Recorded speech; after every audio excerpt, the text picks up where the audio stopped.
The movie begins with a captivating scene of 4 astronauts on a mission, meticulously collecting geological samples from the surface of Mars, just outside their spacecraft. Inside the spaceship, their colleagues, who are closely monitoring the situation, detect an approaching storm, one that is significantly more severe than they had initially predicted. They urgently advise the astronauts outside to return to the safety of the ship. A tense discussion arises among the crew about the most appropriate course of action. Should they attempt to withstand the storm on Mars, or should they abort the mission and launch their ship back into space? The majority are inclined to take the risk and stay on Mars, but the commander, exercising her authority, makes the final decision. They must evacuate the planet. As they hastily prepare for departure, the storm intensifies. The crew rushes to repair the damage, their efforts hindered by the deteriorating weather conditions. Amid this chaos, Mark, one of the astronauts, is hit by a piece of flying debris. The impact damages his communication equipment, cutting off his contact with the rest of the team. The storm continues to escalate,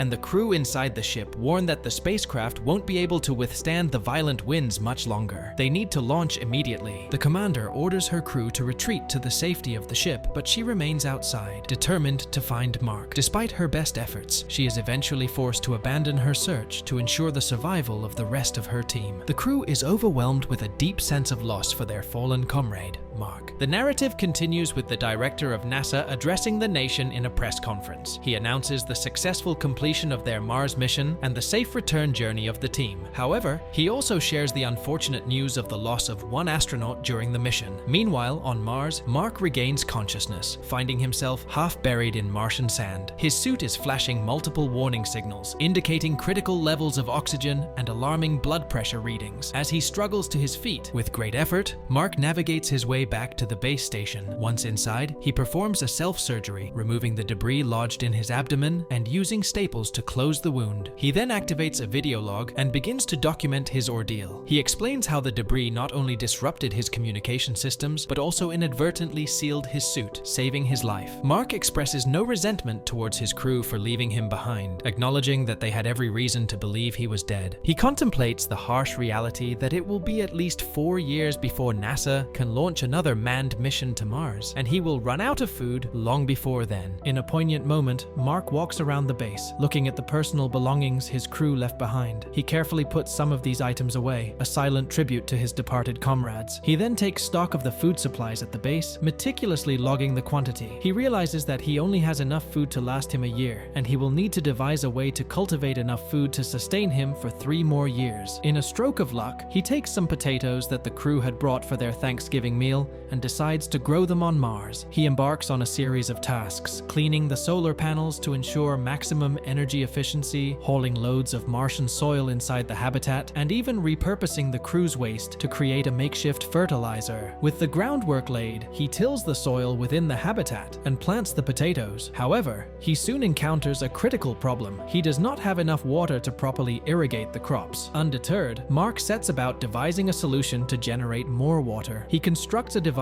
that creates water through a series of small chemical reactions, effectively creating a sustainable water source. After a few days of operation, the interior walls of the habitat are coated with condensation, and the potato plants begin to sprout. Meanwhile, back on Earth, NASA holds a solemn funeral for Mark, mourning the loss of an astronaut they believe to have died on Mars. Vincent, a high-ranking official at NASA, proposes to the director the idea of returning to Mars to retrieve the equipment left behind by Mark's crew. However, the director dismisses the idea, citing the need for transparency with the public and his reluctance to broadcast the recovery of Mark's body. Vincent counters, pointing out that Mark's body will remain preserved on Mars due to the planet's conditions. He suggests framing the mission as a noble endeavor to recover Mark's body for his family. In the midst of these discussions, Mindy, a satellite supervisor at NASA, receives coordinates that direct her attention to Mark's location on Mars. She notices movement at the base, which prompts her to place an urgent call to the director. The footage from the satellite is undeniable proof that Mark is still alive. Faced with this revelation, NASA grapples with the dilemma of what to tell the public, especially since they are required to release the footage within 24 hours. They are concerned about potential backlash for having left an astronaut behind. After much deliberation, they decide to hold a press conference to assure the public that they will do everything within their power to bring Mark back home alive. On the desolate Martian landscape, Mark, the stranded astronaut meticulously studies maps at the base station. He is trying to determine his location relative to the landing site of the next Mars mission, which is scheduled to arrive in 4 years. The destination is approximately 3,200 kilometers away, a daunting distance considering his rover's limited range of 35 kilometers per journey. Furthermore, it would take him around 50 days to reach the destination from the base, even with continuous travel. Undeterred by these challenges, Mark sets about modifying the rover to extend its range without the need for frequent recharging at the base. His efforts pay off as he successfully doubles the battery life of the rover. However, this achievement comes at a cost. He has to disable the rover's heating system. Given the extreme cold on Mars, surviving the journey without heat is impossible. To overcome this, Mark decides to excavate some radioactive material and store it in the back of the rover to provide warmth. Meanwhile, back on Earth, NASA holds another press conference. They inform the public that they have been tracking Mark's movements via their satellites and have deduced his objective: to rendezvous with the next Mars mission upon its arrival. In response to this revelation, they expedite the estimated completion time of the next Mars mission from 4 years to 9 months, hoping to reach Mark before any further mishaps occur. NASA makes a strategic decision not to inform Mark's crew about his survival, fearing it might distract them during their ongoing journey back to Earth. Meanwhile, on Mars, Mark harvests a substantial yield of 400 potatoes from his indoor garden. He replants the smaller ones for future growth and sets aside the larger ones for consumption. In a fortunate turn of events, he locates the Pathfinder, a rover that was lost on Mars several years ago. He manages to establish communication with NASA using the Pathfinder, which has a replica back on Earth. Although NASA's control over the Pathfinder is limited to moving its camera, Mark ingeniously sets up a communication system using hexadecimal codes, enabling him to ask more complex questions beyond simple yes or no. NASA uses the Pathfinder to provide Mark with instructions on how to hack into the rover and establish a direct communication link with NASA. Vincent, a NASA official, informs Mark about their rescue plan, bringing a wave of relief to the isolated astronaut. Mark is eager to know his crew's reaction upon learning of his survival, but Vincent confesses that the crew is still unaware of his situation. This revelation infuriates Mark, leading Vincent to realize that they must inform the crew about Mark's survival. In a surprising development, Mark's former crew members receive communications from NASA during their routine mail check. The messages reveal the astonishing news that Mark is still alive and that a rescue mission is underway. Mark, on his part, calculates his food supplies. He finds that with the remaining food at the base and the potatoes he has cultivated, he has just enough to sustain him until NASA can send a rescue mission. However, disaster strikes while Mark is tending to his garden. The entrance chamber of the habitat explodes, causing him injuries and cracking his helmet. Thinking quickly, he uses duct tape to seal the crack, restoring his oxygen supply. Upon returning to his garden, he discovers that the exposure to Mars's harsh atmosphere has killed all his plants and destroyed the watering system he had set up. Mark communicates the unfortunate incident to NASA, who realize the gravity of the situation. If they do not expedite their rescue mission, Mark will run out of food before they can reach him. In light of these developments, NASA grants permission to Mark's old crew to establish contact with him. The crew members reconnect, engaging in friendly banter and catching up on lost time. Meanwhile, Mark begins the arduous task of cleaning up the area of the base he had designated for potato cultivation. He removes all the tarp and dirt and reseals the hole where the hatch had been. Back on Earth, NASA makes a critical decision to skip inspections on the ship they plan to use for Mark's rescue. They reason that the ship is likely in good condition, and the inspection would only consume precious time. The focus now is on speeding up the rescue mission to ensure Mark's survival. However, upon launch, the ship explodes, reducing all their hard work to ashes. The catastrophic failure of the launch is observed by China's Space Division, who offer their assistance. With the help of Rich, a physicist, NASA is able to devise a more efficient plan to rescue Mark. The plan involves the Hermes, the ship that Mark's crew is on, swinging back into Earth's orbit long enough to be sent a fresh supply of food, then shooting back into space to pick up Mark without landing. The only problem with the plan is that it will add 500 days to the Hermes' travel time. NASA's director vetoes the plan, explaining that he doesn't want to risk the lives of everyone on board the Hermes to save Mark. Another NASA coordinator thinks this is unfair and sends the plan details to the Hermes in secret. Mark's crew discusses the plan amongst themselves, realizing that if they follow through with it, they will be committing mutiny. The crew members deliberate whether they want to spend an additional 500 days in space, away from their families. However, they ultimately decide that rescuing Mark is the right thing to do. They unanimously vote to return for Mark. Each crew member contacts their families to inform them that they will be away longer than initially planned. NASA is notified that the Hermes has deviated from its plotted course, and the director reprimands the coordinator for secretly sending the rescue plans to the crew. For the plan to work, Mark needs to gather all the equipment that is keeping him alive, including the machines providing him with heat and oxygen, and transport them to the ship in time to rendezvous with the Hermes as it passes Mars. The Hermes swings by Earth, picks up supplies, and uses the gravitational pull of Earth's atmosphere to gain momentum and launch back towards Mars without using much fuel. After a grueling 7-month period, Mark begins his preparations to rendezvous with the Hermes. He also takes along the solar panels, enabling him to recharge the rover intermittently. NASA, analyzing the situation, concludes that Mark's ship will need to attain high speeds to meet up with the Hermes. Consequently, they instruct Mark to discard all unnecessary equipment. He removes supplies intended for a 6-person crew, retaining only what is essential for a solo journey. He is also directed to strip off the front and sides of the ship and replace them with tarp to reduce weight, and to remove all control panels, since the Hermes will be remotely operating his ship. Mark exits the rover for the final time and boards the ship to prepare for the journey. He shaves off the beard he has grown, dons fresh clothes and a spacesuit, and awaits further instructions from his crew. They reassure him and caution him that he might lose consciousness due to the force of the launch. As Mark's ship takes off, the tarps are immediately sucked into space. Mark loses consciousness and is unable to communicate his status to his crew. Upon regaining consciousness, he is informed by his crew that they won't be able to get their ship close enough to his. The commander instructs a crew member to construct an explosive